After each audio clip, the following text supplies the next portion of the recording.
Hello guys, hi everybody again. This is your celebrity guy. And you already know where I am, so let's skip that part. Staying home and staying safe. Hopefully you're doing the same. If you've been reading my blog, I talk a lot about my values and how I guide.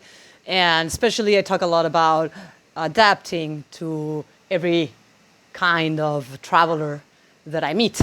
And for me to adapt, I need to know a little bit about yourself. So it might be just questions like, what do you do in life, or what are your passions? Sometimes it's not the same thing. Some of us are lucky that we can do what we love for a job, although there are sacrifices. And these questions often lead to a much more personal service, and also it leads to you asking me personal questions too, not just about the Maya culture or whatever we're doing that day. One of the most common questions is, how did I end up guiding? If you read my last entry, I actually say that I studied food sciences or food engineering, and that's what I did for 10 years. So yeah, I'm that kind of geek. Now it wasn't my passion. It was a very good job. It gave me a very good income. But since I was a kid, I said that I was going to be an archaeologist, a paleontologist, a geologist, an anthropologist, and all of the above. And I insisted on that until I had to choose a career. Once I had to choose a career, guess what my parent told me? You need certainties. So we're not going to pay for that career. And so I ended up choosing a new career that was not very well known and that apparently had a future. And now, of course, it's raining. Why is it raining right now that I started? I will finish this. I don't care if I get wet. Come on. This is what happens in the tours too. So when people ask me what happens if it rains, I'll tell them we get wet and then we get dry because it's never really cold here. So let's continue with my story.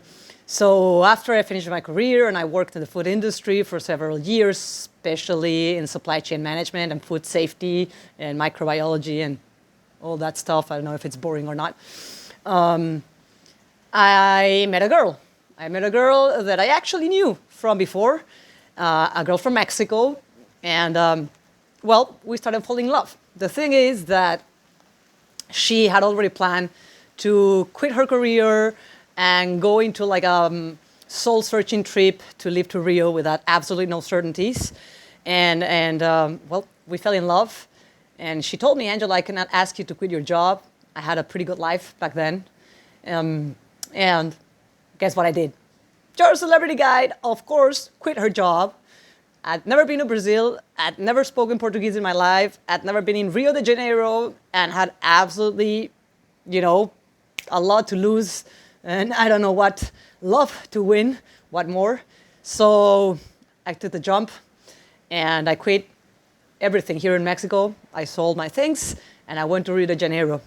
That ended up being the best decision of my whole life.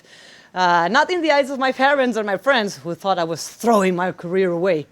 While I was in Rio, I met people that had a very different definition of success than what I had been told. I'd been told, at this age you do this, at this age you do that, at this age you do that.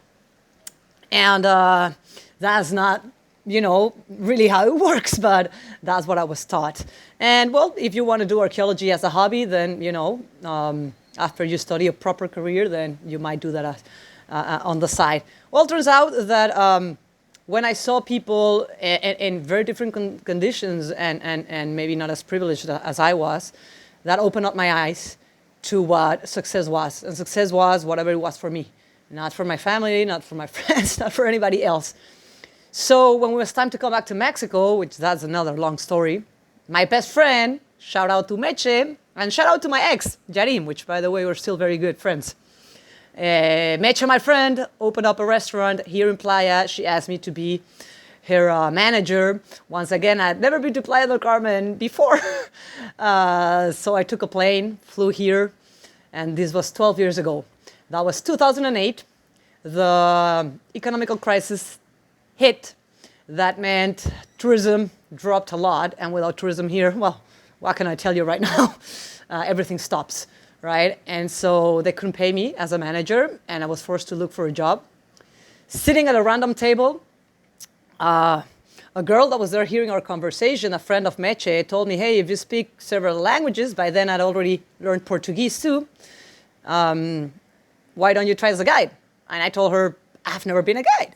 Then I realized, this is like years after, that I was a travel expert for TripAdvisor when I started in Mexico City, and I was guiding people for free. I didn't even think that I was doing a job.